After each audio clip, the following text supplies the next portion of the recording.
नमस्कार मेरे विद्यार्थियों, मित्रों एवं अभिभावकों। मेरे इस हिंदी चैनल में आप सबका हार्दिक स्वागत है। आज हम लोग पढ़ेंगे वाक्य के प्रकार। तो वाक्य क्या है ये तो हम सब पढ़ चुके हैं, सबको मालूम है। जो वाक्य है इसके दो प्रकार होते हैं। एक तो रचना के अनुसार वाक्य के प्रकार बताए जाएंगे और दूसरा अर्थ के अनुसार वाक्य के प्रकार बताए जाएंगे। रचना के अनुसार भी वाक्य के कई प्रकार हैं जो मैं आपको एक एक करके स्पष्ट करूँगी, और अर्थ के अनुसार भी वाक्य के कई प्रकार हैं जो मैं आपको अलग अलग स्पष्ट करूँगी। तो पहले हम देखते हैं रचना के अनुसार वाक्य के प्रकार। रचना के अनुसार वाक्य के 3 प्रकार हैं: सरल वाक्य, संयुक्त वाक्य और मिश्र वाक्य। अब हम इन तीनों को अलग अलग विस्तार से समझेंगे। अब हम देखेंगे ये सरल वाक्य क्या है। तो जिस वाक्य में एक ही उद्देश्य हो और एक ही विधेय हो उसे सरल वाक्य कहते हैं। इसे समझने के लिए 1-2 उदाहरण प्रस्तुत करूंगी, ध्यान दीजिए। बहुत ही सिंपल सेंटेंस यानी सरल वाक्य है। राजीव शिमला गया, हीरा कीमती पत्थर है। इन दोनों वाक्यों में एक उद्देश्य और एक विधेय है, इसलिए ये दोनों ही सरल वाक्य है। अब आगे देखते हैं संयुक्त वाक्य। तो संयुक्त वाक्य क्या है, इस पर ध्यान देंगे। 2 या 2 से अधिक सरल वाक्य को जोड़ने से बने वाक्य को संयुक्त वाक्य कहते हैं। अब इसे भी हम 2 एग्जाम्पल के द्वारा समझेंगे। पक्षी उसकी पीठ पर बैठते और कुत्ता बिल्ली उसके पेट के नीचे खेलते थे। दूसरा वाक्य देखिए, उसने हीरे को पहचाना परंतु वह उसका सही मूल्य नहीं लगा पाया। अब इस वाक्य में देखिए, पहला वाक्य 2 सरल वाक्य और अव्यय द्वारा जुड़कर एक वाक्य बना है। अव्यय मतलब क्या? और, परंतु, इस तरह के शब्द अव्यय हैं। अव्यय पाठ भी मैं आपको इसके बाद पढ़ाऊंगी। तो इसमें जो पहला है पक्षी उसकी पीठ पर बैठते हैं, और जो है अव्यय शब्द जुड़ा है कुत्ता बिल्ली उसके पेट के नीचे खेलते थे। यानी 2 सरल वाक्य है और एक अव्यय जोड़ा है, इसलिए ये संयुक्त वाक्य हुआ। दूसरा एग्जाम्पल भी वैसा ही है। उसने हीरे को पहचाना परंतु वह उसका सही मूल्य नहीं लगा पाया। यहाँ पर उसने हीरे को पहचाना और दूसरा सरल वाक्य है उसने सही मूल्य नहीं लगा पाया। बीच में उसमें अव्यय जोड़ा है परंतु। तो इस तरह के शब्द जहाँ पे आते हैं परंतु और क्योंकि, ये अव्यय जहाँ पे जुड़ जाते हैं वो संयुक्त वाक्य कहलाते हैं। तीसरा प्रकार है मिश्र वाक्य। मिश्र वाक्य क्या है? जो वाक्य एक मुख्य और एक या एक से अधिक गौण वाक्य से मिलकर बना हो उसे मिश्र वाक्य कहते हैं। गौण वाक्य मुख्य वाक्य के बिना अपना पूर्ण अर्थ प्रकट नहीं कर सकता है।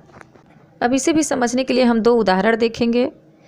उदाहरण पहला, उसे सदैव यही भय बना रहता कि कोई मुझे चुरा न ले जाए।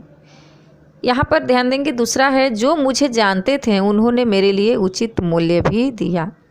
इन दोनों वाक्यों में से प्रत्येक वाक्य एक मुख्य और एक गौण वाक्य से मिलकर बना है, इसलिए ये मिश्र वाक्य है।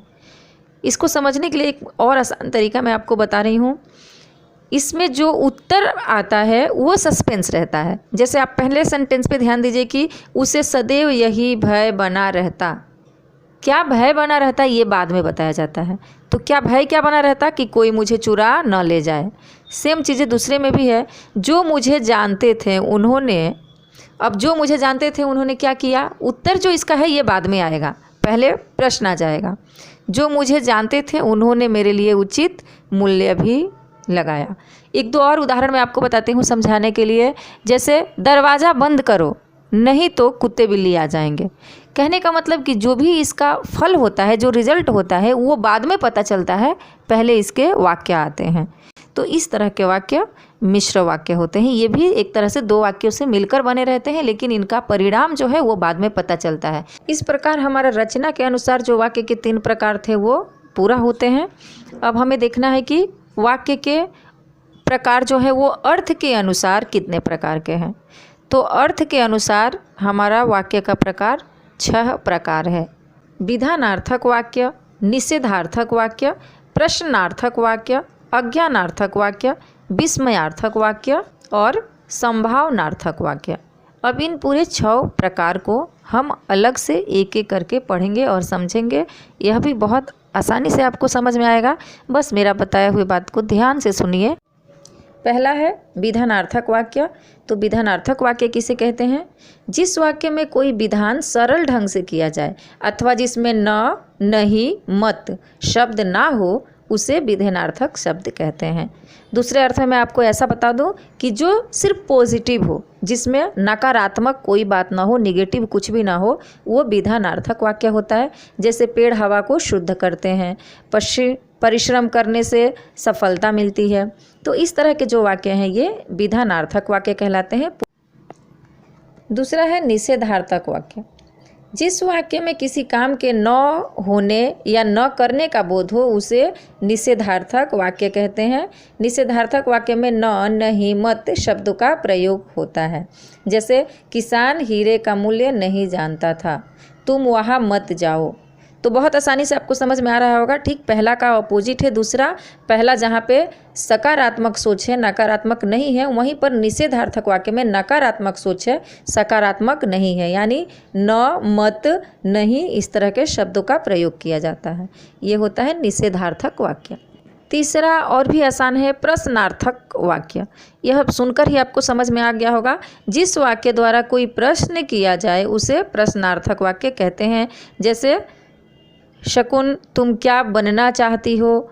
खेलने से जी भर गया क्या? तुम कहाँ जा रहे हो? तुम्हारा नाम क्या है? इस तरह के जितने भी प्रश्न वाले शब्द होते हैं वो प्रश्नार्थक वाक्य कहलाते हैं। चौथा है अज्ञानार्थक वाक्य। यह अनुमति दी जाती है, आज्ञा दी जाती है, यानी जिस वाक्य में किसी को आज्ञा या अनुमति दी जाए उसे अज्ञानार्थक वाक्य कहते हैं। जैसे अब तुम घर जाओ, अजी जरा डॉक्टर को बुला लाइए। इस तरह के जो वाक्य है, जो हम किसी को कुछ ऑर्डर देते हैं, आज्ञा देते हैं, वो अज्ञानार्थक वाक्य कहलाता है। पांचवा वाक्य है विस्मयार्थक वाक्य। विस्मयार्थक वाक्य क्या है, इस पर ध्यान देंगे तो जिस वाक्य में हर्ष, शोक, विस्मय, विस्मय मतलब आश्चर्य, घृणा, प्रशंसा आदि का भाव हो, उसे विस्मयार्थक वाक्य कहते हैं। जैसे बहुत ही आसान है ये भी, जिससे आपको कहीं दुख प्रकट करना है, आश्चर्य प्रकट करना है, किसी से नफरत या घृणा जैसे शब्द प्रकट करने हैं, तो इस तरह के जो शब्द आते हैं वो विस्मयार्थक वाक्य में आते हैं। जैसे अभी देखिए, आप एक हर्ष, खुशी प्रकट करने के लिए एक वाक्य बोलिए, वाह क्या सुंदर मूर्ति है। शोक प्रकट करने के लिए एक शब्द बोलिए, हाय अब क्या होगा। घृणा, नफरत पैदा करने के लिए एक शब्द बोल रहे हैं, छी कितनी गंदी जगह है। तो इस तरह के जो शब्द है, किसी की प्रशंसा करने के लिए जो शब्द बोल रहे हैं, शाबाश तुमने बहुत अच्छा भाषण दिया। तो इस तरह के जो शब्द आते हैं ये विस्मयार्थक वाक्य कहलाते हैं। अब सबसे अंतिम और छठा वाक्य जो है वो वाक्य का प्रकार इस प्रकार से है। इस वाक्य में कुछ होने की संभावना व्यक्त की गई हो, उसे संभावनार्थक वाक्य कहते हैं। जैसे ये वाक्य पूरा नहीं हुआ है, इसमें संभावना प्रकट किया जा रहा है कि ऐसा हो सकता है। जैसे वे घर पहुंच गए होंगे, मुझे मालूम नहीं पहुंच गए हैं या नहीं, तो ये संभावनार्थक वाक्य है। शायद सवाल रह गए हैं, मतलब सवाल हो भी गए होंगे लेकिन शायद सवाल रह गए हैं। तो मेरे प्यारे विद्यार्थियों, इस प्रकार आज हम लोग अपना वाक्य के प्रकार भी पूरी तरह से कंप्लीट कर लिए हैं और आगे मैं आपको अव्यय पढ़ाऊंगी। और मेरे विद्यार्थियों, मैं आपसे अनुरोध करूंगी कि आपको कहीं भी कोई दिक्कत लगे तो प्लीज़ आप मुझे बताइए, क्योंकि कहते हैं ना, निंदक नियरे राखिए आंगन कोटी छवाए, यानी हमारा बुराई करने वाले को भी हमारे समीप रखना चाहिए, क्योंकि हमें पता तो चले कि हम में कमी क्या है। तो अगर आपको कुछ भी नहीं समझ में आ रहा है तो भी आप हमें अपने कमेंट द्वारा ज़रूर बताइए। मुझसे जुड़े रहिए, बने रहिए।